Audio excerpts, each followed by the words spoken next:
conozcáis, la Cámara de Comercio Británica en España es una asociación independiente fundada en 1908 con 300 empresas españolas y británicas. Perdonad un momento que ahora he perdido el vídeo. ¿Me veis? ¿Sí me veis? Sí, se te ve, ¿eh? Sí se te ve. Sí, se te ve, sí. Vale, perfecto. Como decía, somos una asociación empresarial fundada en 1908 con 300 empresas españolas y británicas, con oficinas en Barcelona, Madrid y Málaga. Ahora lo de las oficinas, pues lógicamente no tiene especial importancia porque, como todos vosotros, desde mediados de marzo estamos trabajando desde casa. La misión de la Cámara siempre ha sido dar cualquier servicio que pueda ayudar a las relaciones entre empresas en España y Reino Unido, representar los intereses de todas nuestras empresas ante interlocutores de gobierno y desarrollar todo tipo de iniciativas que os den información y os ayuden a desarrollar el negocio. Con la situación que estamos viviendo ahora, queríamos mantener la relación con los socios y lo que estamos haciendo es semanalmente reunir a los socios en grupos pequeños para que puedan compartir cómo están viviendo esta situación, para que nos puedan trasladar qué temas les interesan más y puedan hacer lo único que nos queda en este periodo hasta que podamos tener más movilidad, que es un networking virtual. Y ahí os invitamos a que participéis. Iréis recibiendo convocatorias, vamos repitiendo algunas caras, pero todos podéis también tomar la iniciativa de decírnoslo a nosotros. Y también semanalmente estamos haciendo el esfuerzo adicional de tener un par de webinars por semana. Generalmente son sobre aquellas temáticas que nos trasladáis que os interesan, muchas, en un 90%, muy relacionadas con el momento económico y sanitario que estamos viviendo, y siempre lideradas por las empresas socias, porque, como bien decía, como asociación financiada principalmente por vosotros, al final lo que tenemos que hacer es aprovechar la experiencia que tenéis como empresas para tratar esos temas para otras empresas socias. Y podéis apuntaros y seguir la convocatoria de estos webinars en el área de nuestra web, que tenéis una parte que pone próximos eventos y esta serie de eventos se llama Business Support Webinars y cada quincenalmente nuestro responsable de comunicación también os envía un newsletter. El formato del evento de hoy, como webinar, después de acabar mi intervención, daré paso al ponente principal, podréis hacer preguntas, estaréis todos con los micros apagados para intentar que haya el menor ruido. Una vez esta persona acabe, podréis hacer preguntas a través del chat. Él moderará las preguntas y daremos por acabada la sesión, que durará 1 hora y cuarto, dependiendo de si hay muchas preguntas, podría alargarse un poquito más. El webinar está grabado y podrá ser difundido después en nuestra web y en los canales que tenemos en redes sociales. Mirad, el tema de hoy creo que está claro. Creo que entenderéis que uno de los temas que nos ha llegado de muchas empresas que deberíamos hablar es el tema de la reestructuración y la insolvencia, tanto para empresas de diferentes tamaños como para autónomos, dado que nuestra base de socios tiene todo tipo de tamaños de empresas. Y el enfoque va a estar en esas medidas para la reestructuración y la insolvencia que ha puesto al abasto de las empresas tanto el gobierno británico como el gobierno español a raíz del COVID-19. Y para esto hemos querido contar con una empresa socia desde hace muchos años que tiene presencia en ambos países. Quabala es una empresa de abogados y economistas. Es una empresa internacional con más de 30 años de experiencia, oficinas en España, Londres y Hong Kong, y reputación en el área concursal de fusiones y adquisiciones a nivel internacional, que va a ser el tema que nos va a ocupar hoy. Y la persona que veis también en la pantalla es Rubén García Cuismondo, director gerente de Quabala Abogados y Economistas, especializado en leyes comerciales de empresa y de quiebras. Ha trabajado como administrador concursal en España desde 2007 y en Londres desde 2012. Nos interesa mucho esa perspectiva de los dos lados. Hay empresas que nos dicen, Rubén, que acceder a las ayudas del gobierno en el Reino Unido es más ágil que en España. A ver qué nos cuentas tú.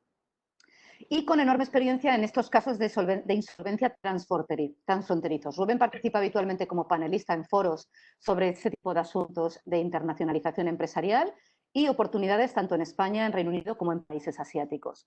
Sin nada más por mi parte, aparte de agradecer a los que estáis encontrando tiempo para escucharnos y a los que impartís con vuestra experiencia los webinars, doy paso a Rubén. Muchísimas gracias. Pues, muchísimas gracias, Ana, por la presentación. Quisiera agradecer, lógicamente, a la Cámara de Comercio Británica en España, al British Chamber of Commerce, la oportunidad que nos da de participar en un webinario, que es la única manera que tenemos ahora de poder vernos. Pero bueno, es una buena manera. Quizá a lo mejor una vez que transcurra todo esto, nos acostumbramos tanto que ya decidimos que de vez en cuando hacemos networking y otras muchas veces hacemos contenidos en línea, ¿no? Bueno, en cualquiera de los casos es una oportunidad y a mí me gustaría compartir con vosotros una presentación, pero digamos tampoco va a ser, digamos, un orden. Ahí estoy. Vamos a decir que tampoco voy a seguir la presentación de una manera estricta, porque yo creo que luego lo que voy a hacer es aportarla a la propia cámara y aquellos de vosotros que queráis la presentación, pues sin ningún inconveniente que os la den. Y dicho esto, vamos a pasar rápidamente porque tenemos muchas cosas que hablar y a mí lo que más me gustaría en el fondo es escuchar vuestras preguntas, ¿no? Vuestras dudas, que yo estaré encantado en la medida de lo posible de responder, ¿no? Bueno, ya nos han presentado, por lo tanto yo no voy a incidir en eso. Simplemente deciros que como Cámara de Comercio Británica nosotros tenemos nuestras oficinas en Londres, las tenemos también en España, en Barcelona, en Madrid, etcétera, y llevamos muchos años tanto en el Reino Unido como en España ayudando a empresas tanto británicas, lógicamente, que es nuestro principal cliente en el Reino Unido, como españolas, como lógicamente de Latinoamérica o de otros países, es decir, no distinguimos y lo mismo nos pasa en España, ¿no? Tenemos clientes, pues yo diría que prácticamente de todo el mundo. El tema de hoy, vamos a decir que es un tema, bueno, ojalá no estuviera de moda, ¿no? Porque nosotros siempre estamos allí, siempre estamos trabajando, pero bueno, hoy desgraciadamente, por la situación que todos vivimos, pues puede estar un poco más de moda. Pero tener en cuenta que la reestructuración empresarial, las fusiones, las adquisiciones, excisiones, pues es una cosa que se produce con toda naturalidad y además que no tenemos tampoco que estigmatizarlo. Quiero decir, el que una empresa necesite reestructurarse o necesite tomar decisiones empresariales, lo deberíamos de ver como, vamos a decir, como algo muy normal, ¿no? Entonces, hay que introducir primero la idea de la reestructuración, ¿no? Una reestructuración empresarial significa simplemente tratar de reconducir la situación de la empresa que puede haberse deteriorado tanto desde el punto de vista financiero. Es decir, nos podemos encontrar una situación en la cual una empresa pequeña, mediana o grande, digamos, pues simplemente necesita reestructurar su operativa. La reestructuración financiera aludiría más a la parte financiera, a lo que serían los préstamos, ya sea a través de un pool bancario, digamos, un préstamo sindicado en una empresa de un cierto tamaño, ¿no? De tamaño medio a grande, ya sea simplemente en una empresa de tamaño pequeño o en un autónomo, por supuesto, que lo que necesita es ahora pues reestructurar y además voy a ir introduciendo siempre la idea de las medidas que tanto el gobierno británico como el gobierno español han ido introduciendo. El gobierno británico también ha establecido una serie de líneas de financiación para las pymes y luego ya en acuerdos concretos con grandes empresas que permiten, con el aval del gobierno británico, acudir a tu oficina del HSBC, del banco que uno trabaja, del Santander, de quien sea, y simplemente decir, mire, yo me quiero acoger a esta línea de financiación con el aval del gobierno británico, estas son mis cuentas, estos son mis balances, estas son mis previsiones y me gustaría obtener esta liquidez para financiar, digamos, mi circulante, porque ahora mismo pues me he visto obligado a cerrar, ¿no? Porque soy un pafo simplemente porque, aun siendo una oficina que puedo teletrabajar, pues hombre, me causa un cierto daño. Esa misma medida, vamos a decir lo misma, pero similar, la ha puesto el gobierno español con una línea de avales de 100.000 millones de euros, de la que ya se ha autorizado esta semana la cuarta línea, vamos a 1.000 millones, y que va dirigido fundamentalmente también a pymes, pero también a empresas grandes. Ahora, pensemos que esta crisis es una crisis de shock, ¿no? Y nos va a llevar probablemente, en el caso de España, a pérdidas del Producto Interior Bruto de entre el 9%, 8%, depende de las circunstancias que ninguno conocemos, y en el caso del Reino Unido son muy similares las cifras, es decir, va a haber un aumento brutal, desgraciadamente, del desempleo. En España es mucho más triste porque partíamos de una peor situación, digamos que el incremento también va a ser muy fuerte. Y esas líneas lo que intentan es ayudar a las empresas, vamos a decir, a mantenerse y a tratar de retener a todos los trabajadores que sea posible y de una u otra manera salir adelante. Pero además y adicionalmente, pues a veces es necesaria una reestructuración operativa, aquella que afectaría a los costes de personal, materias primas, a los costes de gestión y que pretendería recuperar la rentabilidad económica. Vamos a llamarlo el EBITDA, el margen bruto, y es una necesidad imperiosa. Quiere decir, si yo tengo una estructura financiera ahora porque me ha bajado mucho la actividad mayor de la que me puedo permitir, es una cosa. Pero claro, si no soy rentable económicamente, o sea, si no logro ganar dinero en mi cuenta de resultados, en mi profit and loss account, pues al final, por mucho que consiga mayores plazos o mejores condiciones financieras, que sería la reestructuración financiera, no voy a conseguir, digamos, salir adelante. Entonces, cuando es una empresa grande, vamos a decir que normalmente la reestructuración se centra más en la reestructuración financiera, mientras que la reestructuración económica se puede tomar un poco más de tiempo, más que otra cosa, porque mi capacidad de negociación con las entidades financieras es mucho mayor que la que tiene una pequeña empresa, ¿no? Eso hay que entenderlo. Quiero decir, si yo me voy al banco mañana y le digo a mis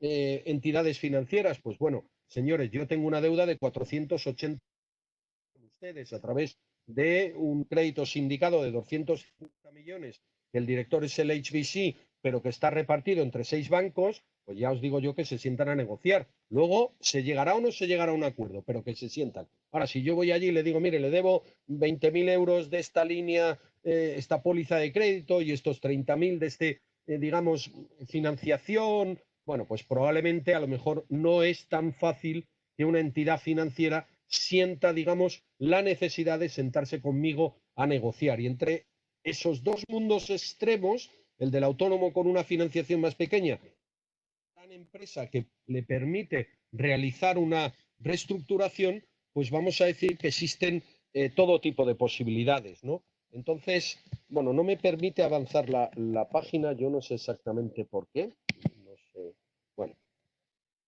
no, no sé, estas son las cosas del directo, ¿no? Vamos a decir, bueno, entonces, reestructuración en sí mismo es simplemente intentar adecuar la empresa a, vamos a decir, las circunstancias actuales, que se pueden haber deteriorado de una manera, en plan shock, que es lo que nos ha ocurrido en cuestión de 2 meses, a pesar de que yo estuviera bien, y la económica está relacionada con lo mismo, que es decir, he perdido actividad, y como he perdido actividad, pues de una u otra manera necesito, digamos, recuperar mi estabilidad económica. Bueno, ¿cómo se suelen hacer o qué se pacta? Se pacta una cláusula que solemos llamar standstill, ¿no?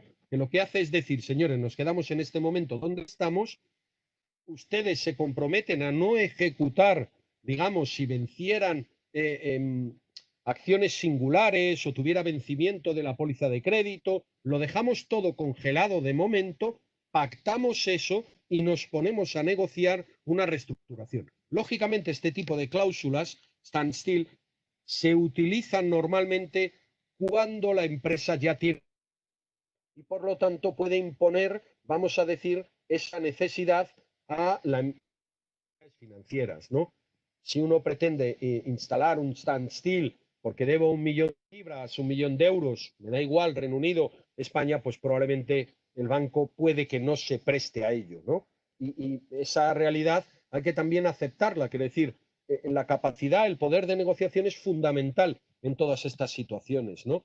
Bien, ahora vamos a ver cómo lo haríamos en el Reino Unido y cómo lo haríamos en España. En el Reino Unido a lo mejor lo que haría es irme a un despacho como el nuestro de un IP, de un insolvency practitioner, o me iría a ver a mi solicitor, ¿no? A mi abogado, pero en la práctica en el Reino Unido, a diferencia de España, las personas que nos dedicamos a esta materia, sea en modo asesoramiento, sea en modo a veces trustee, liquidator, administration, hay muchísimas palabras, vamos a decir, el Reino Unido tiene los mismos sistemas porque esto es igual en todo el mundo, vamos a decir que los españoles, pero distintas maneras de hacerlo, ¿no? Ellos están más fuera de los juzgados, que es una práctica muy común en lo que sería el Commonwealth, mientras que nosotros, como Europa continental, al igual que puede pasar en Estados Unidos, en Japón, en China, en Corea del Sur, vamos a decir que en el 75% restante de la población mundial, pues rige, vamos a decir que hay dos, no, hay alguna más, pero dos grandes escuelas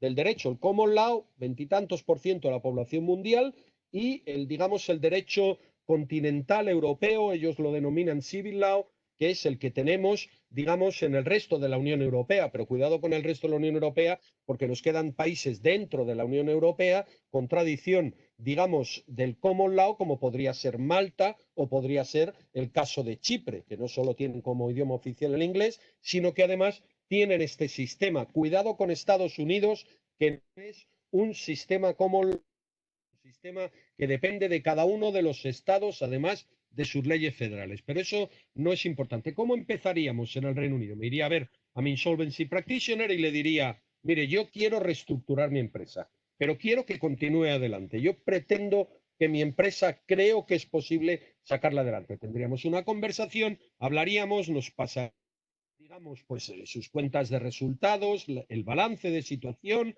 balance sheet, profit and loss account, cash flow, una serie de datos financieros y, lógicamente, jurídicos, en el sentido de qué contratos financieros, qué personal tienes, qué, que has alquilado, y a partir de ahí, pues decidiríamos si creemos que esa empresa es realmente viable o no lo creemos, y entonces indicamos otro procedimiento. ¿Y por qué? Porque el moratorium, digamos, la paralización de ejecuciones singular, concede el IP, ¿no? La concede el Insolvency Practitioner. Y tiene una alta responsabilidad. Cuando a mí me llegan y me piden eso, yo tengo de que en un plazo de 8 semanas, que es un plazo muy corto, esa empresa va a lograr alcanzar un acuerdo, y si no lo logra, oye, pues, ¿qué le vamos a hacer, no? Pero que realmente hay serias posibilidades, porque esa es mi profesión y esa es la experiencia en ese caso. Cuando estoy en otras materias de despacho, que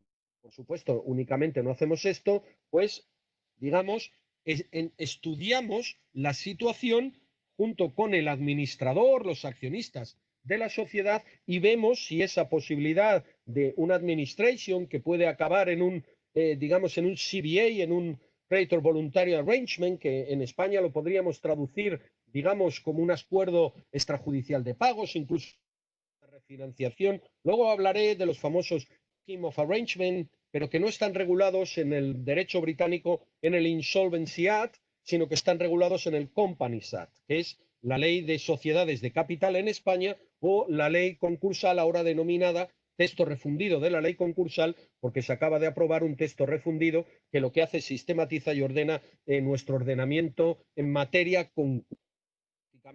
Está rodeado. En estos procedimientos siempre estaremos hablando de derecho laboral, derecho civil, en materias contables, de auditoría, financieras, de estructura. Son, yo diría que son probablemente, desde el punto de vista jurídico y económico, los procedimientos más complejos que puedan haber, porque puede perfectamente implicar la necesidad de una reestructuración laboral y, por lo tanto, hay que conocer el derecho británico o el español. Puede implicar la rescisión de un contrato de arrendamiento del local comercial donde yo ejerzo mi actividad, y estamos en derecho civil, y dentro de eso, en el Reino Unido, los lease son todo un mundo. Cualquiera que haya trabajado allí sabe perfectamente que un leasehold no es tan sencillo en ese sentido como nuestro propio derecho, pero también estaremos hablando con entidades financieras sobre nuestro factoring, sobre nuestro renting, sobre nuestra póliza de crédito, y ya en el extremo más complejo habremos pactado una cláusula standstill con un pool bancario y habremos intentado iniciar un acuerdo de negociación. ¿Cómo lo haríamos en España en ese caso? Porque yo en el Reino Unido, si me has convencido y creo que tu empresa tiene una viabilidad, te daría una prórroga, vamos a decir, un moratorium de 8 semanas. ¿Cómo lo haría en España? Presentaría un acuerdo, presentaría una propuesta, simplemente un escrito que se denomina 5 bis en el juzgado competente. Vamos a suponer que en este caso es el juzgado de lo mercantil, asimilable al Commercial Court, que puedan en los distintos counties, o en London, en Londres, digamos, ¿no? Entonces, lo presento, simplemente es un escrito, y con ello consigo paralizar las ejecuciones singulares, incluye los créditos con garantía hipotecaria, créditos que fueran en un momento determinado privilegio especial, siempre y cuando sean necesarios para el negocio, pero no me paraliza las ejecuciones que pudieran estar realizando organismos públicos. Eso es un hándicap en nuestra norma, que es mucho más flexible que la del Reino Unido, porque yo simplemente presento un escrito. Es mucho más asimilable, para que lo entendáis, a un Chapter 11 de los Estados Unidos. En el derecho al español estamos siguiendo mucho más una práctica alemana, una práctica norteamericana, que una práctica británica, a diferencia de lo que mucha gente piensa, porque se hayan hecho 2 o 3 scheme of arrangement de grandes empresas, porque se sometieron, lógicamente, pues a legislación, en este caso sería de Inglaterra y Gales. Cuidado, no, eso de British denomina, digamos, una nación que tiene a su vez países, y cada uno de ellos tiene su jurisdicción. Eso es algo que también hay que tener muy claro. En el Reino Unido existe la jurisdicción de Escocia, la de Irlanda del Norte, la de Gales, y luego ya nos podríamos meter hasta en una multiplicidad de islas. En el caso de Gibraltar estaría dentro de Inglaterra y Gales, por lo tanto no la tiene propia, ¿vale? Entonces, en esa situación, en España simplemente presento ese escrito y ¿qué me da? 12 semanas, 3 meses de plazo para intentar renegociar con mis acreedores una reestructuración, ¿vale? Simplemente me paraliza eso. Ahora, cuidado, si la agencia tributaria, la Tesorería General de la Seguridad Social, porque soy un autónomo, aplazado el pago de impuestos, pero no he podido hacerle frente a su vencimiento,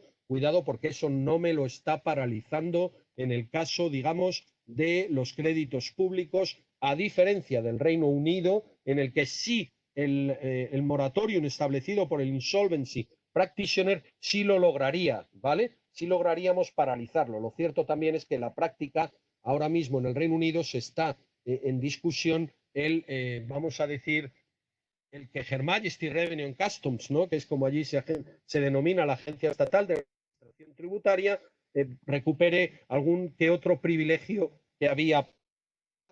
En una u otra jurisdicción me encuentro en una situación de paralización para intentar negociar en 8 semanas, en las de modificación legislativa que se van a tramitar en el Parlamento británico, podría pretender, digamos, extenderse hasta las 16 semanas, que son las que contamos en España. Y ahora me diréis, ¿por qué, Rubén? Si me has dicho 12 semanas, 3 meses, ahora me dices 16. Porque luego el periodo de concurso de acreedores es de un mes.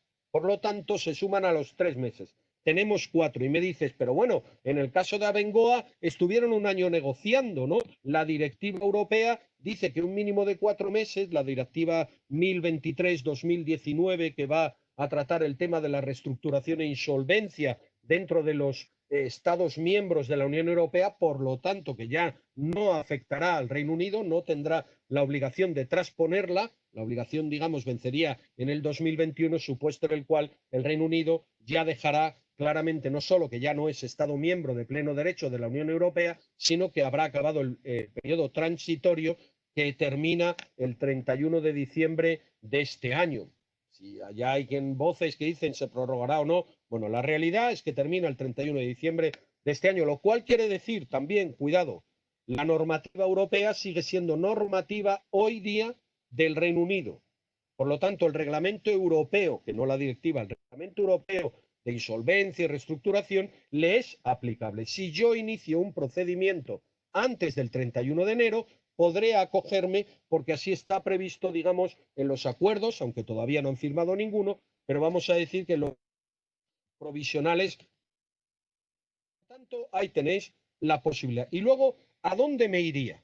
¿A dónde me iría una vez que tengo el 5 bis igual en el Reino Unido que en España? Bueno, pues me iría a la posibilidad de un acuerdo de refinanciación, que es un acuerdo, vamos a decir que en España los acreedores, los proveedores que diríais, o las entidades financieras, se clasifican en 4 tipos de créditos. Crédito laboral, lógicamente trabajadores; créditos públicos, seguridad social, agencia tributaria, ayuntamientos, diputaciones provinciales; crédito comercial, que es el crédito que proveedores normales, incluye la luz, el agua, el alquiler, las materias primas, la póliza de seguros, la prima de la póliza de seguros; y el acreedor financiero, como su propio nombre indica, entidades financieras o asimilables, una entidad de renting, una entidad de leasing, también lo es, vamos a decir.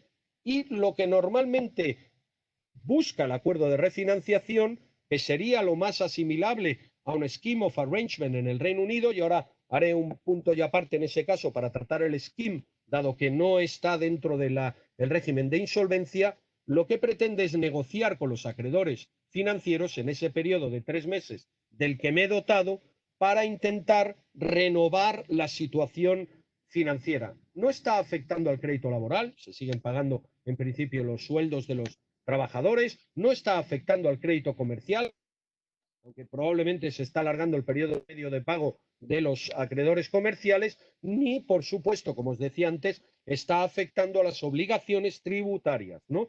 Ahora voy a meter una pequeña dosis de información sobre las medidas del gobierno británico. Sabéis que ellos han aprobado, digamos, el Job Retention Scheme, ¿no? COVID Job Retention Scheme, que lo llaman, que es una especie, vamos a decir, de ERTE. En mi opinión, no está tan bien pensado como el francés, alemán.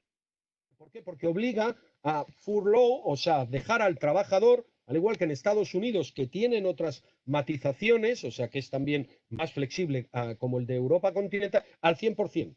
Te reconoce el 80% del salario con el límite de 2.500 libras mensuales, la mayor de las dos cantidades, la cotización empresarial a la seguridad social, las NICs, vamos a e incluso la aportación obligatoria al plan de pensiones, sea Nest o sea cualquier otra entidad financiera. En España, el ERTE, que está regulado, digamos, por lo que ahora está tan de moda, la famosa reforma laboral del 2012, que no es la reforma laboral, es una manera de denominarlo, ¿no? Fue una ley que se aprobó, que modificó, digamos, las condiciones del despido, el que las empresas, aprobado un convenio que les afectara, pudieran aplicar, digamos, una cláusula si se encontraban en situación, y el ERTE, el expediente de regulación temporal de empleo. Esto es, el dejar a una persona en, digamos, con el contrato de trabajo suspendido, no el contrato rescindido, durante un periodo de tiempo máximo de 6 meses, se puede prorrogar otros 6 meses, y podía ser por dos motivos: fuerza mayor, situación que se está aplicando en la mayoría de los casos en el COVID, o por causas económicas, técnicas, organizativas o de producto. La solemos denominar nosotros. En el Reino Unido simplemente me dicen, bueno, si usted está afectado, presente su solicitud y Her Majesty le pagará. Mejor, peor, bueno, como la empresa anticipa el dinero, los trabajadores están cobrando. Pero claro, las empresas que estén mal, pues hombre, yo tendría mi duda, ¿no? De que una empresa que esté mal le obligues a pagar tú el dinero. Pero claro, otro me diría, bueno, pero al menos están cobrando, siempre y cuando la empresa tuviera dinero, pues lo que ocurre es que tampoco están cobrando. Pero bueno, están cobrando porque, a diferencia de España, en el que lo que yo hago es aprobar un expediente de regulación temporal de empleo, sea por fuerza mayor, sea por el TOP, y poner a esos trabajadores de manera total o parcial, digamos, en suspensión del contrato de trabajo. Una suspensión parcial, el 50%, puede afectar a unos u otros trabajadores. Estos trabajadores van a seguir con su jornada, estos no. Estos trabajadores van a tener un porcentaje. La duración va a ser exclusivamente con el estado de alarma. En el Reino Unido se ha establecido con carácter retroactivo desde el 1 de marzo y se ha prorrogado hoy en día. Sabemos que hasta el 31 de julio, y ya nos han anunciado que con otras condiciones distintas prorrogará hasta octubre. Pero es 100%. El trabajador no puede trabajar. El trabajador afectado en una situación de furlough, en una situación en la cual la empresa se haya acogido al COVID Job Retention Scheme, vamos a decir, lo ha comunicado a Her Majesty en una aplicación que ha, digamos, habilitado dentro de su página web, y esa empresa sigue pagando el sueldo del trabajador. Incluso podría optar, digamos, pactándolo con él, decir, mira, yo como máximo te voy a pagar lo que me va a pagar a mí Her Majesty. Eso ya sería objeto de una renegociación y no vamos a entrar en ese detalle. O sea que espero que veáis un poco las dos diferencias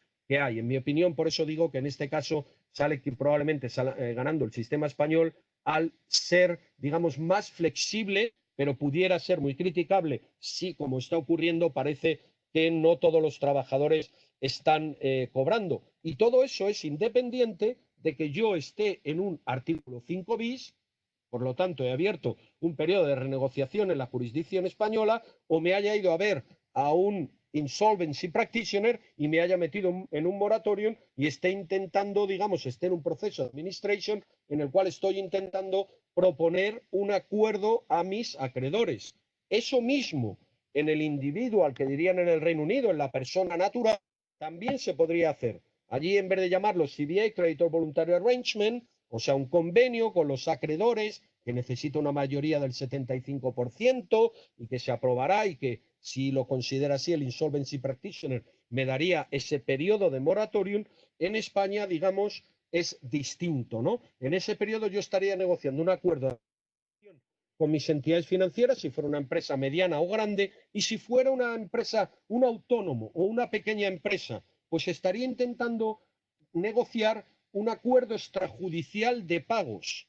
¿Y cómo haría el acuerdo extrajudicial de pagos? Porque en nuestros puntos tenemos, vamos a decir, la mediación, ¿no?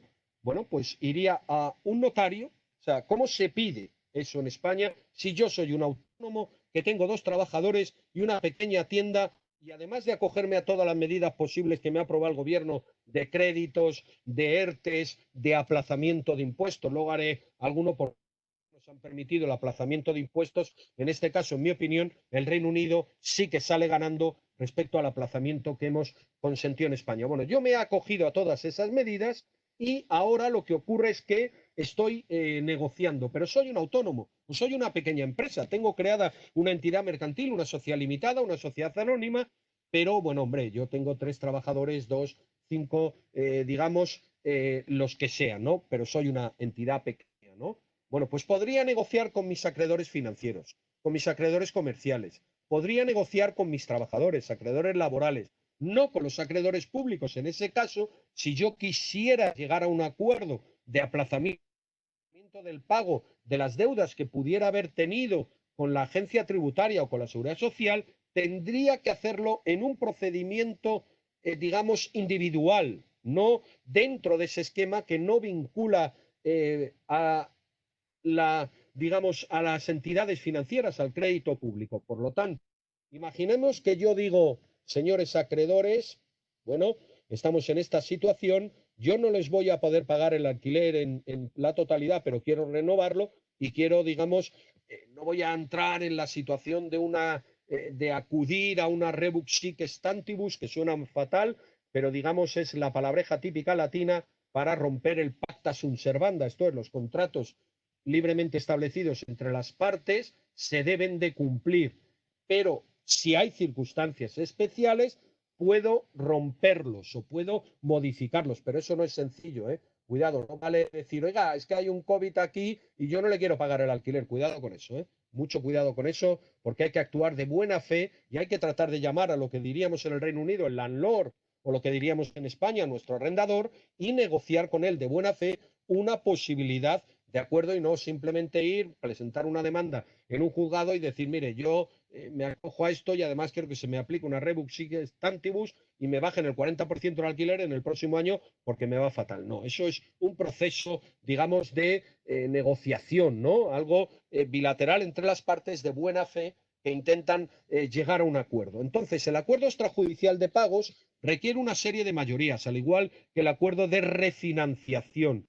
60% en principio, con mis acreedores ordinarios, que serían los comerciales, una parte de los acreedores laborales, y excluiríamos a los públicos, por lo que os diría antes. Y luego los créditos, digamos, con privilegio especial, que pueden ser financieros, pues no quedarían si no quieren quedar vinculados. En un acuerdo de refinanciación, pues eso, como os he dicho, como es una mesa llena de economistas, abogados, 5 por parte de la banca, 2 por parte del acreedor, el representante, es algo mucho más complejo, y normalmente en ese caso es solo los financieros mientras se van pagando el resto. Pero en una pyme eso no es así. En una pyme yo me siento con mis acreedores y les propongo una quita y una espera. Mire, yo le debo, en resumen de todo, 200.000 euros. Si quiero hacer una quita del 25%, por ejemplo, por lo tanto, 50.000 euros, y le voy a pagar en un plazo de 5 años. No lo he hecho a posta, ¿eh? Lo del 25%. Es un límite para obtener la poder aprobarlo por el 60%, ¿vale? Y lo voy a hacer en 5 años. Y además voy a negociar con la Seguridad Social o con la agencia tributaria, vamos a decir, un acuerdo paralelo. ¿Por qué os estoy llevando continuamente a negociar fuera de los juzgados? En España, no aplicable al Reino Unido, porque los juzgados en España mercantiles son 71 para toda España. Hay juzgados de primera instancia que también hacen la labor de juzgados mercantiles en provincias pequeñas. Imaginemos que en total tenemos 100, ¿vale? Porque en una provincia pequeña no hay un juzgado, digamos, especial mercantil, pero hay uno de primera instancia. ¿Pero qué ocurre? Que ya estaban trabajando, ya tenían una carga de trabajo importante. ¿Qué es lo que más ocurre? Similar al Reino Unido, que también se encargan del derecho, vamos a decir, societario, de los pleitos entre socios, etcétera. ¿Qué ocurre también? Que también se encargan de la propiedad intelectual. En Madrid, por ejemplo, contamos con 14, en Barcelona con 12. En Madrid se van a poner 2 más, en Barcelona se prevé 1 más, en Valencia hay 4. Podría ir diciéndoos así. Entonces, la carga de trabajo que van a tener que soportar por las previsiones de decenas de miles de concursos de acreedores, es que sería lo mejor para entrar en un acuerdo fuera del juzgado con sus acreedores, poder alcanzarlo. Pero si no podemos alcanzar el acuerdo de refinanciación, si no podemos alcanzar el acuerdo extrajudicial de pagos, si aun cuando convencimos a nuestro insolvency practitioner no pudimos alcanzar un individual voluntary arrangement, un acuerdo en el caso de la persona natural, no pudimos conseguir un creditors voluntary arrangement, que es un acuerdo en el caso de entidad jurídica, de persona jurídica, de entidad mercantil. Entonces, en el caso del Reino Unido, pues probablemente pasaríamos, al no haber obtenido la mayoría, o probablemente a la liquidation, o sea, se convertiría en, digamos, un procedimiento ya de liquidación, ¿no? Y en ese caso, pues ya sería lo normal que fuera, digamos, una liquidación insolvente, ¿no? Por lo tanto, digamos que sería otro procedimiento, ¿no? Incluso pudiera cambiar hasta el IP. No hay obligación de cambiar, pero por motivos, digamos, normativas deontológicas de nuestros propios colegios profesionales, pudiera haber la necesidad. En España, imaginaros que ahora me ha fracasado el acuerdo de refinanciación. Yo inicié el acuerdo extrajudicial de pagos. ¿Cómo? Fui al notario y le dije, quiero iniciar un acuerdo extrajudicial de pagos. Fui al registrador mercantil. Si soy un empresario, da igual empresa, entidad mercantil, da igual persona natural o física. O me fui a la Cámara de Comercio. Hay cámaras de comercio que sí están actuando así. Bilbao, Alicante, algunas otras más, ¿no? Soy también comerciante, ¿vale? Y, bueno, pues el notario llamó al Ministerio de Justicia, lo comunicó y me designaron un mediador que intentó que pudiéramos alcanzar un acuerdo extrajudicial de pagos. O fue el registro mercantil el que hizo lo mismo. O fue la Cámara de Comercio, de acuerdo a sus listas, la que me designó un mediador mercantil, digamos, obtuvo por mi parte la lista de deudas que tengo, les comunicó a los acreedores la propuesta, el plan de pagos que yo tengo para alcanzar el acuerdo extrajudicial de pagos, y si conseguí la mayoría, pues evité entrar en concurso de acreedores. Ha fallado el acuerdo de refinanciación, ha fallado el IBA o CBA, y entonces hemos entrado en concurso. En el caso del Reino Unido eso ya no tiene vuelta, ya vamos a liquidar la empresa. Una última oportunidad nos da el Reino Unido y nos la da también España. Una última o más. En España hay otra oportunidad y ahora os la comentaré. Esto es el prepack, ¿no? Que se utiliza mucho en el Reino Unido. Empresas pequeñas en las cuales lo que se va a hacer es vender la unidad productiva. Incluso por el SIP, es una norma interna, nos permite que quienes fueran directivos de la propia empresa o accionistas, parece mentira, dices, ¿por qué? Pues porque tiene su lógica y es una lógica indiscutible desde el punto de vista económico y jurídico. Si quieren hacer una oferta por ese pequeño pub en una ciudad pequeña o en un barrio de Londres que no es tan atractivo y que no logra conseguir ofertas, pero que si sigue en funcionamiento mantiene los puestos de trabajo y vale más que si lo cierro, as ongoing concern, diríamos allí, ¿no? Que digamos el liquidation value, ¿no? Que es inferior. Por lo tanto, en ese caso, podría en el pre-pack, dentro de, digamos, el procedimiento ya de liquidación, el CVL se llamaría allí, Creditor Voluntary Liquidation, proponer esa liquidación. Simplemente tendría la oferta, liquidaría la empresa y pagaría a los acreedores. ¿Pero qué requisitos me piden? Transparencia.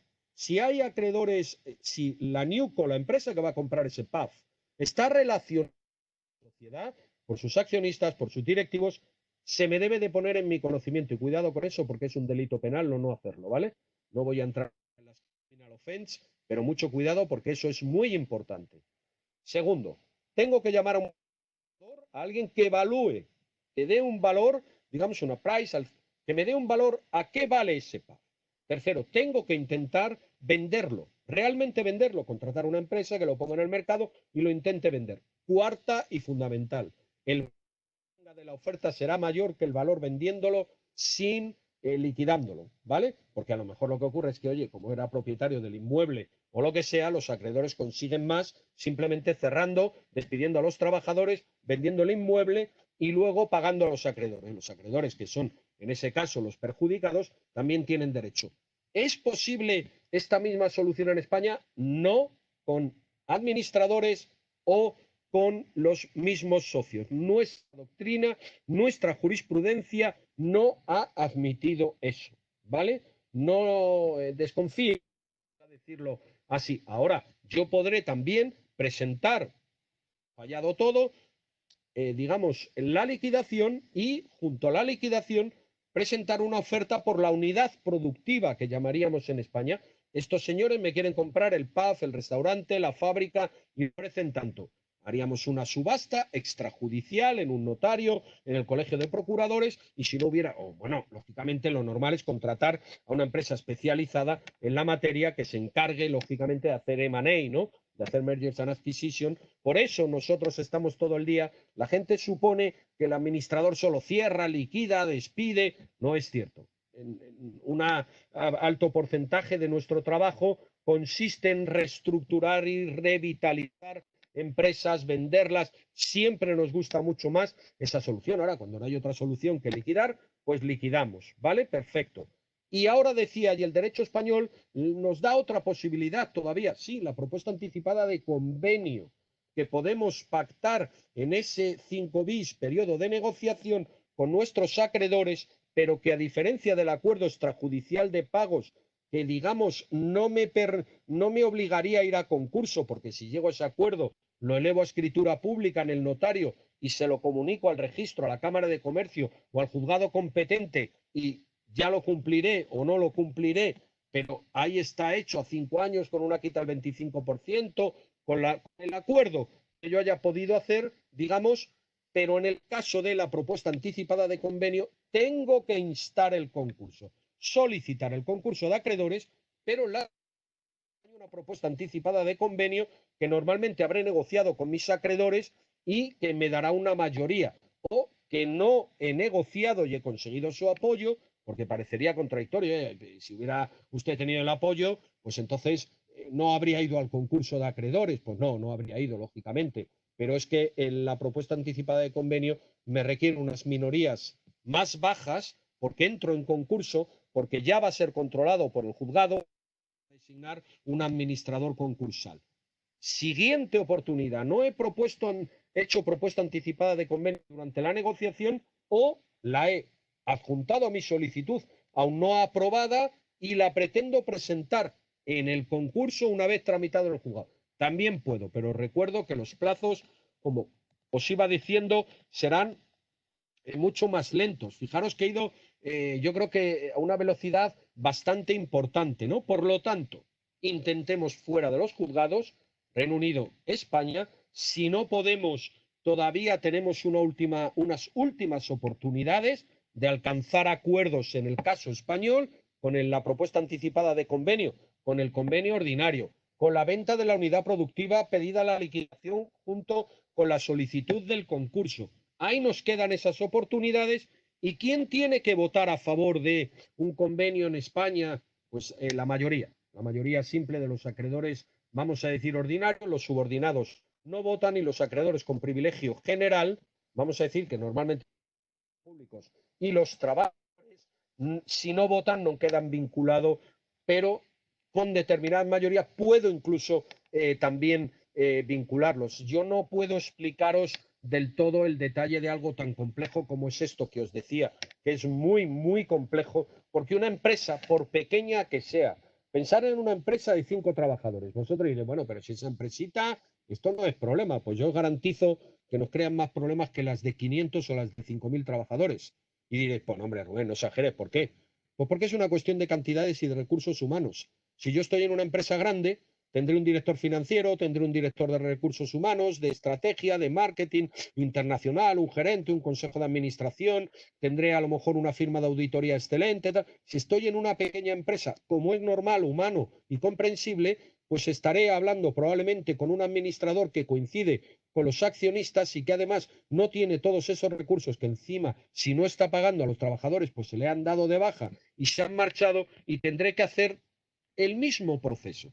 Tendrá un arrendamiento de un local, tendrá una hipoteca, tendrá unos trabajadores con unos contratos laborales, tendrá unos créditos con el banco, tendrá también una cartera de clientes por cobrar, digamos, que en el Reino Unido igual, ¿no? Digamos, tendrá habrá que iniciar un proceso de debt collection, ¿no? Entonces, esas dificultades son iguales en una que otra. Y ya por último, os quisiera decir que cabe el discharge, que diríamos en Reino Unido, la BEPI. La BEPI es el acrónimo del beneficio de exoneración del pasivo insatisfecho. Españoles somos de origen latino y nos gustan las palabras. Nuestro derecho es un derecho muy formalista y nos gustan palabras más sí cabe para el empresario honrado que no haya podido pagar sus deudas y sí cabe para la persona física consumidora que ha intentado un acuerdo de mediación solicitándolo en este caso solo al notario, pero no ha podido hacer frente. Y, digamos, con una serie de requisitos que pueda cumplir o ni siquiera pudiéndolos cumplir, cabe el beneficio de exoneración del pasivo insatisfecho.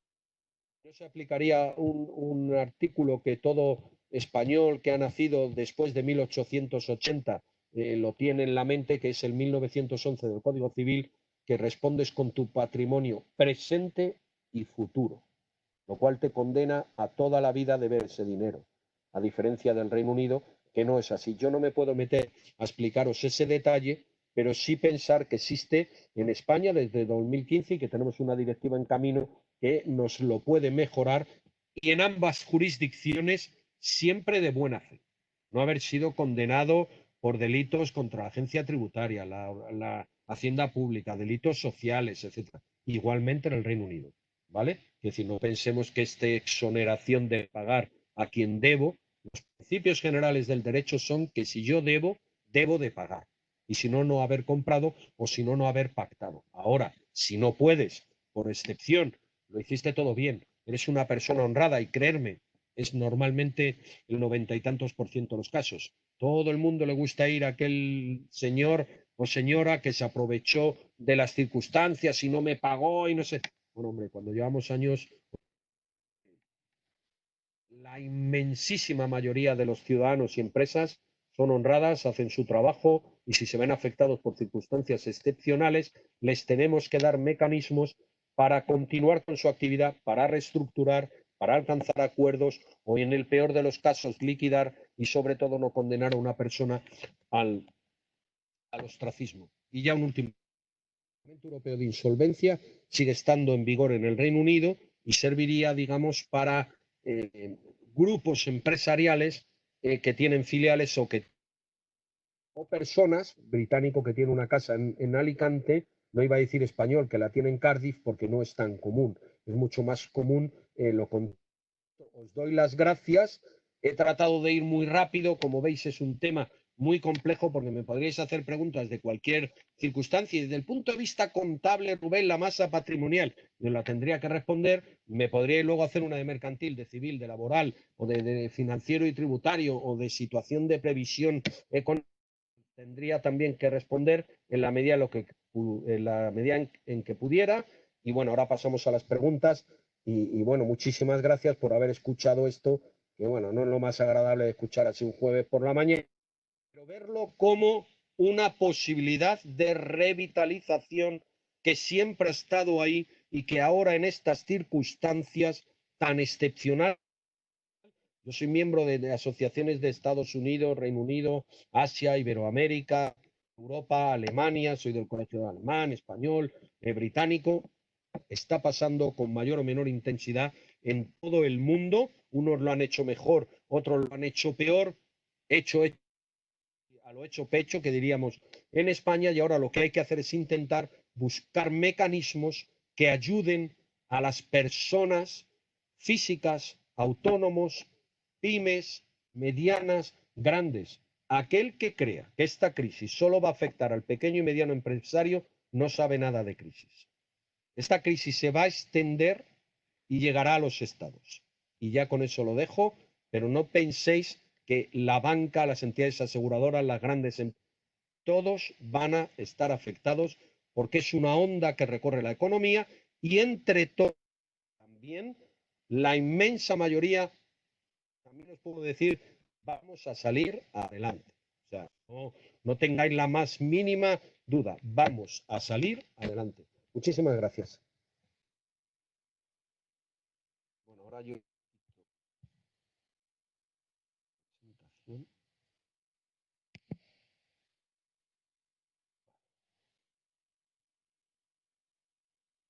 ¿Sí? Bien. Se me está oyendo también, ¿verdad? ¿No se me oye ahora? Yo creo que sí, ¿no? Sí, sí, se te oye, se te oye. Vale, perdonad, perdonad. Bueno, ahora las preguntas que queráis hacerme, por favor.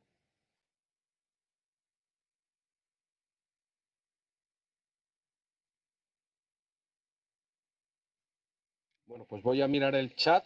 Eh, aquí está Ana, Álvaro.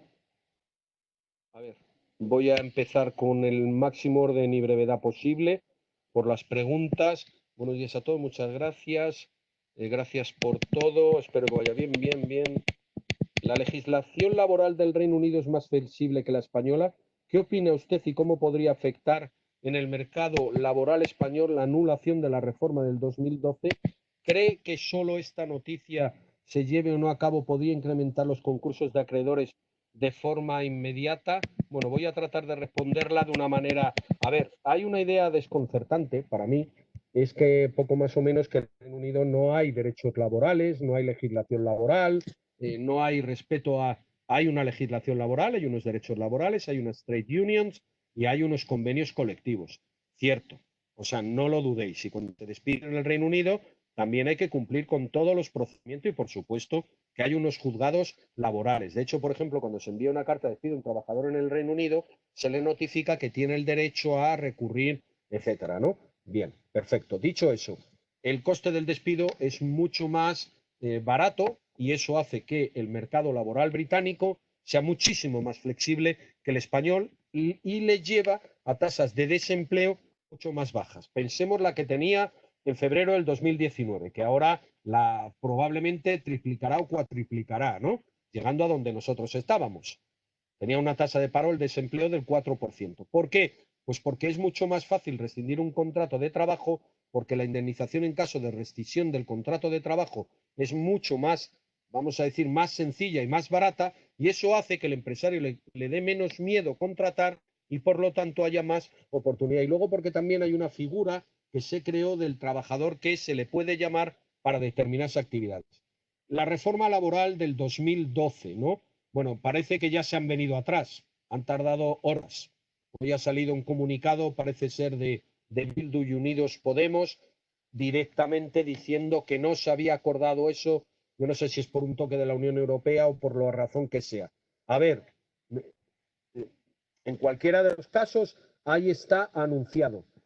Todo lo que rigidice el mercado de trabajo hace que suba el desempleo y se tenga la apariencia de mayor protección del trabajo. Pero no es verdad, porque el empresario no quiere contratar, porque le da muchísimo miedo. Si volvemos, imaginaros qué significaría derogar la reforma del mercado laboral, pues que volveríamos a indemnizaciones de 45 días por año trabajado en el caso del despido nulo o improcedente, con el límite de 3 años y medio de indemnización, 42 mensualidades. Para que os hagáis una idea, eso podría llegar en algunos salarios a salir a 150 o 200.000 euros. Y no hablo de salarios de 200.000 euros, sino salarios de 25 o de 30.000 euros, dependiendo de la antigüedad de la persona, ¿vale? En el Reino Unido eso serían 15.000 libras. Límite máximo. Da igual la antigüedad, da igual la edad, no hay más límite que ese. Hay un límite por semana, hay un límite total de la indemnización y hay un límite que está basado en más de 2 años de antigüedad, hay 3 grupos de edades, menores de 23, más de 41. Entonces, esa rigidización del mercado de trabajo, y lo ha demostrado a lo largo de décadas en España, lo llevamos diciendo siglos, pero nadie nos escucha, provoca un aumento de la tasa de desempleo y por eso es un caso tristemente excepcional.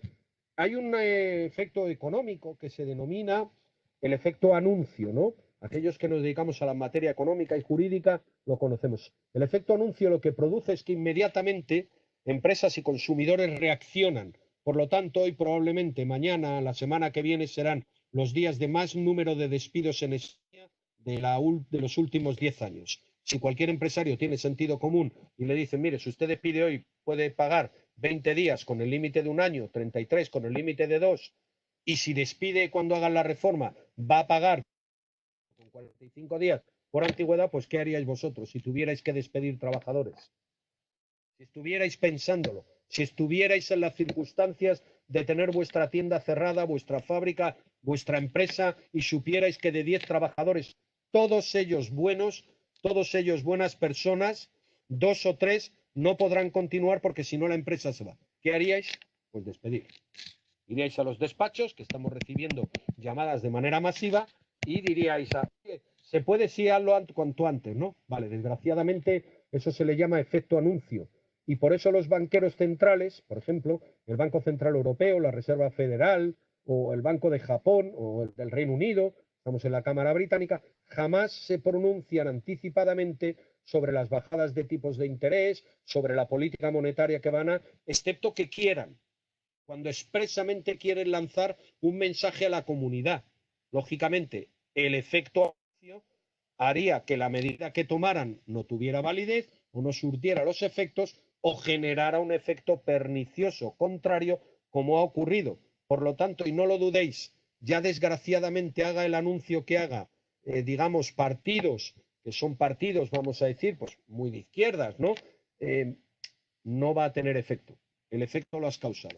Le has lanzado al empresario el mensaje de que de alguna manera te estás planteando seriamente, algo que ya se sabía, derogar la reforma laboral y, por lo tanto, incrementar el coste del despido, en que las empresas no se puedan descolgar del convenio colectivo, aun a pesar de estar en circunstancias excepcionales, y otra serie de medidas que incorporaba esa norma, que afectó al Estatuto de los Trabajadores y que afectaba a las condiciones del trabajo, ¿vale? Es así. No, eso no lo... Se cumple en el Reino Unido creditor. Esta es una pregunta de alguien que entiende de esto. Es decir, ¿el crédito público tiene la misma posición que el resto de acreedores? Sí. En el Reino Unido partimos de... A ver, es complejo, ¿no? Hay derechos... A ver, hay créditos que están garantizados, ¿no? Es decir, porque tienen una hipoteca, tienen una prenda, una pignoración, ¿no? Como ocurre en España, y ese crédito pues se acoge a su activo.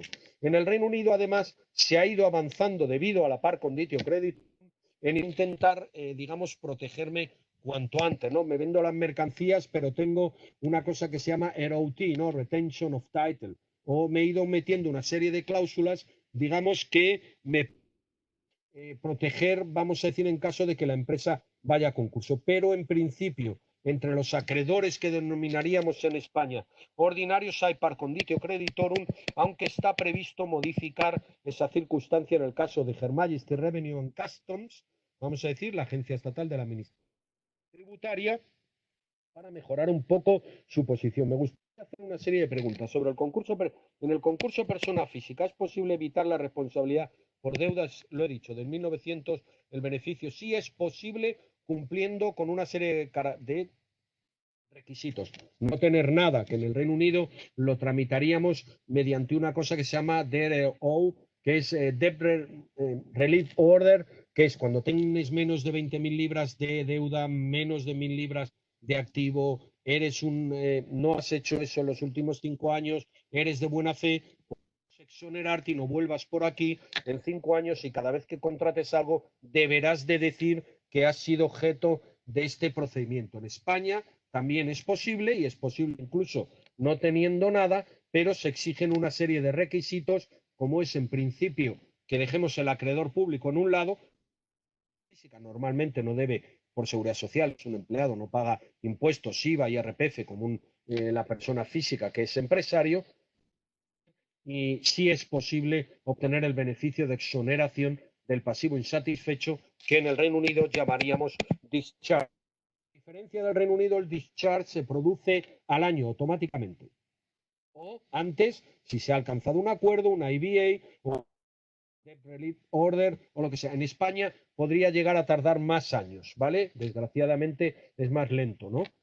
Sobre todo si se tiene que tramitar en un juzgado de primera instancia, que puede ser no especializado y tener una carga de trabajo muy importante. El texto refundido destroza la jurisprudencia dictada por el Tribunal Supremo Español sobre la exoneración sí, la jurisprudencia que venía dictando el Tribunal Supremo Español era que incluso en el concurso de la persona física su vivienda la podía mantener.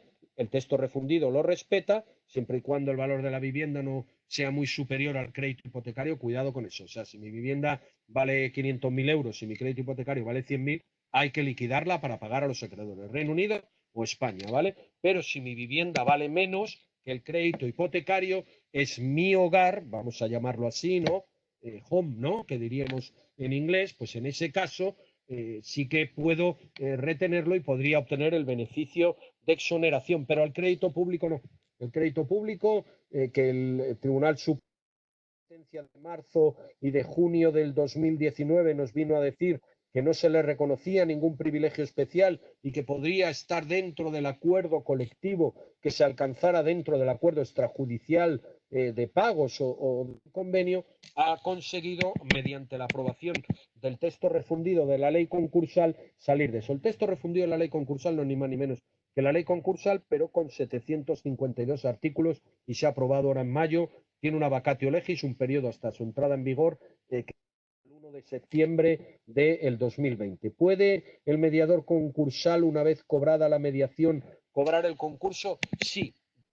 Lo que tenemos en España es que tanto el mediador concursal como el administrador de concursal del concurso consecutivo en la persona física cobra tan poco que nadie quiere hacer ese trabajo. En el Reino Unido tenemos una cosa que se llama official receiver, ¿no? Que es para aquellas personas que no tienen medios o cuando se ha provocado el concurso por parte de los ha sido una compulsory liquidation, ¿no? Se ha una cosa que se llama winding up order en un juzgado, se ha dado traslado, no ha respondido, y entonces el juzgado declara esa empresa en liquidación y nombra a un funcionario, vamos a llamarlo así, digamos que se llama official receiver, y si ese concurso tiene fondos o dinero, se interesa un insolvency practitioner, que es una empresa privada y solo lo tramitará siempre y sea rentable, y si no, lo tramitará el official receiver, ¿no? Y no cobrará por ello. Bueno, cobrar teóricamente devenga 7.000 dinero, pues no las cobra y no pasa nada, ¿no? En España el problema es que la retribución es tan baja que nadie quiere serlo, y no se puede cobrar más en el concurso consecutivo que por la mediación, con lo cual es bastante, digamos, complicado encontrar, vamos a decir, que mediadores. La ley, el texto refundido de la ley concursal lo modifica, quitando unas opciones que había sobre el precio, que claro, se estaba pagando los mediadores cantidades como 150 euros, nadie aceptaba, o sea, nadie quería hacer ese trabajo, porque además es un trabajo de muchísima responsabilidad. Tener en cuenta que el insolvency practitioner o el administrador concursal en España, la responsabilidad civil que tiene, probablemente seamos la profesión de más riesgo que pueda haber dentro de las profesiones económicas o jurídicas. Nuestros seguros de responsabilidad civil son elevadísimos y tenemos que andar con, digamos, pues bueno, siempre estamos en un mundo muy complicado y ese mundo muy complicado nos hace ser especialmente cautos y bueno, se supone que tenemos que saber muchísimo, tener mucha experiencia, pero no es posible.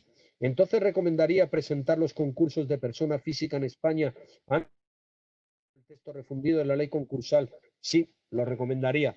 Hoy en día, lo que se han aprobado a través de los reales decretos ley, tanto en el Reino Unido como en España, ha sido un proceso, en el Reino Unido, digamos, el wrongful trading, que diríamos allí, contratando cuando ya soy insolvente, se ha alargado hasta el final del año. Se ha dicho, si usted está en estas circunstancias, no se preocupe, señor empresario, señor autónomo, siga de buena fe a ver si saca su empresa adelante, porque entendemos que temporalmente, bueno, son circunstancias excepcionales, le permitimos acogerse al Job Retention Scheme, eh, trabajadores de manera temporal, suspender sus contratos, unas líneas de crédito hay a su disposición para financiar circulante. En España le ponemos un ERTE, una línea de crédito. Y también, aun estando en causa de disolución o incluso siendo insolvente, usted puede aplazar el concurso hasta el 31 de diciembre.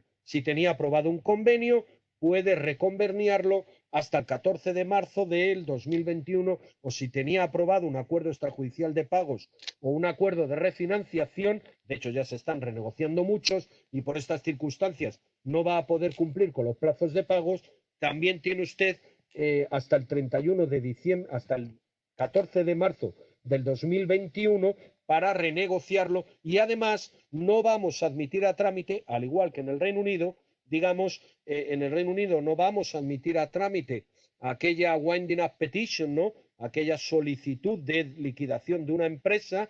Her Majesty Revenue and Custom, que es uno de los que más insta concursos en el Reino Unido, se ha comprometido a, salvo circunstancias de fraude, etcétera, no instarlos, digamos, y en el caso de España, pues también tenemos esa circunstancia.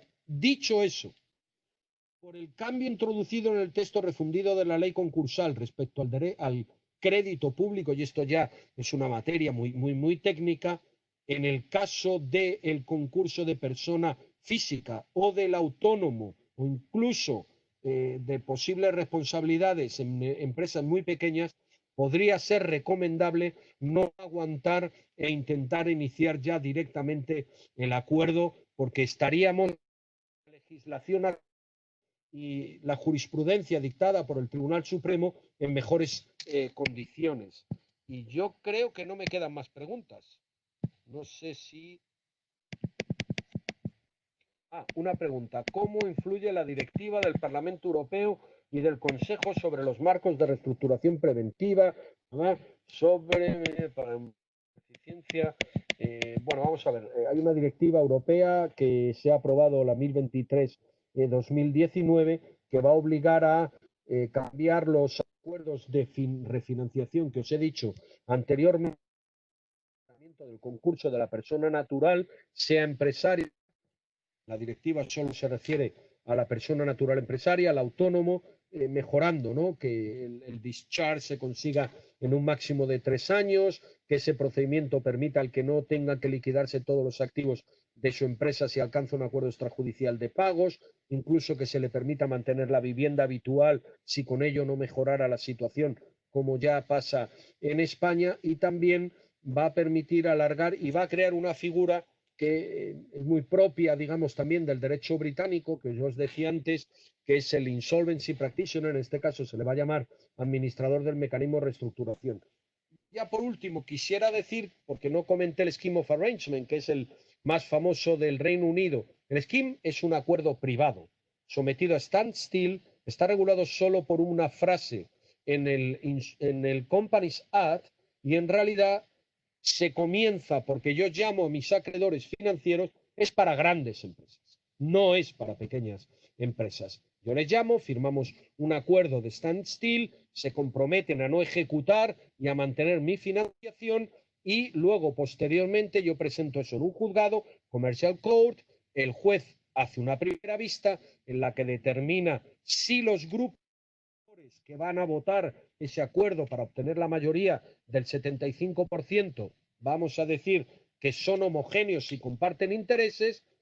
Si es así, yo sigo negociando y una vez alcanzado un acuerdo, hay una segunda vista en el que el juez, digamos, autoriza ese scheme of arrangement. En España, el acuerdo de refinanciación, si quiero evitar que tuviera acciones rescisorias, lo que tengo que hacer es llevarlo al juzgado una vez alcanzado y homologarlo, ¿no?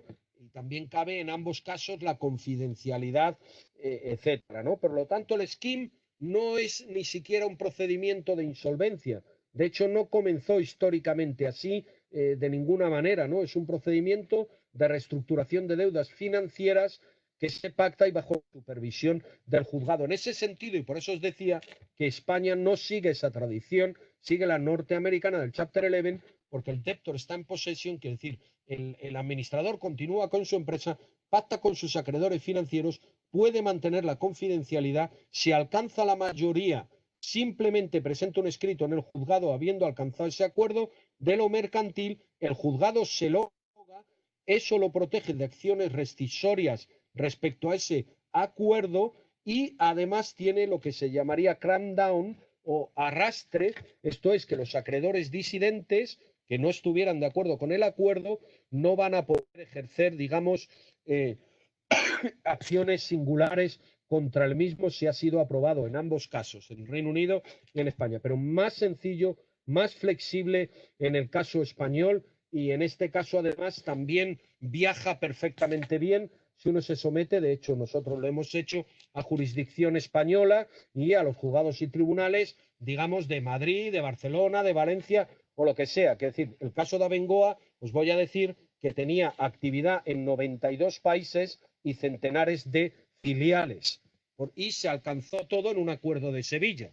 Y al final se pudo perfectamente hacer y afectaba ya fuera a Chile como a Japón, ya fuera a China como al Reino Unido, como a Estados Unidos, etcétera, ¿no? Por lo tanto, en nuestros acuerdos de refinanciación se parecen bastante más y esa directiva incluso nos permite mejorarlo porque algunas de las mayorías que se nos piden hoy en día en el acuerdo de refinanciación podrán bajar hasta el máximo de 75%.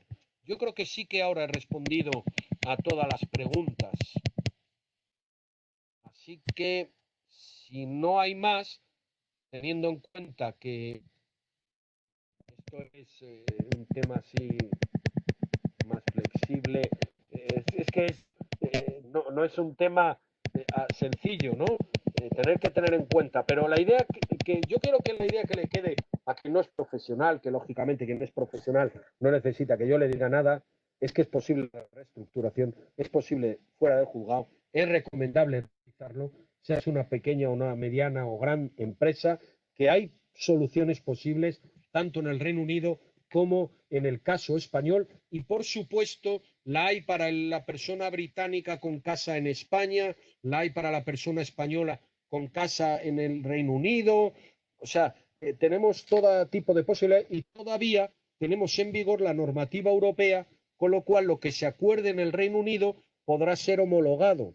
A partir del 1 de enero de 2021, cualquier sentencia dictada en el Reino Unido por un juzgado mercantil del Reino Unido no tendrá reconocido el reconocimiento automático, tendrá que proceder mediante el exequatur, etcétera, y eso es volver a la Edad Media prácticamente, ¿vale? Lo advierto, y no está previsto en el acuerdo comercial que están firmando o que están negociando ahora mismo la Unión Europea y el Reino Unido, ni creo que eso lo puedan alcanzar. Por ejemplo, el scheme firmado en el Reino Unido no tendría ninguna validez en España y un acreedor español podría impugnarlo ante un juzgado español y decir, mira, a mí lo que usted ha alcanzado en un acuerdo en el Reino Unido no me interesa ni me obliga, ¿no? Vamos a decir, mientras que hoy sí lo haría. Hoy sí lo haría porque esa sentencia dictada por el Commercial Court, son en Londres, ¿no? Es un gran porcentaje, sí le vincula. tendría un reconocimiento a través de reconocimiento de decisiones judiciales automáticos. Ya no lo tendrá en el futuro y bueno, de verdad que volvemos a comienzos del siglo. Es que no hay ningún acuerdo. Ahí yo recuerdo hace poco con un colega británico que me hablaba del acuerdo que habían firmado entre el Imperio Austrohúngaro y el no sé qué, 1917, o que seguía en vigor, claro. Digo, bueno, ya, hombre, pero no lo sé la realidad, pero es así. Vale, creo que he terminado y solo me quedará daros las gracias porque he respondido a todas las preguntas y llevamos aquí 1 hora y cuarto, que creo que Ana fue lo que me dijo que íbamos a estar, hora y cuarto, y bueno, son y 18 minutos.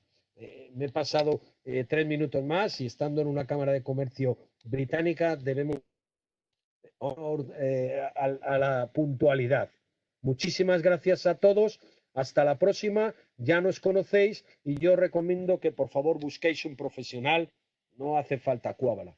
Cualquier despacho, hay muy buenos despachos de abogados y de economistas, miembros de la Cámara de Comercio Británica en España, para cualquiera de estas circunstancias, porque son, como habréis podido ver, digamos, procesos muy complejos y esa complejidad hace que debáis de estar guiados. Muchísimas gracias a todos y buenos días o buenas tardes. Si, bueno, no, todavía no. Allí son las 12:15. Muchas gracias, ¿eh?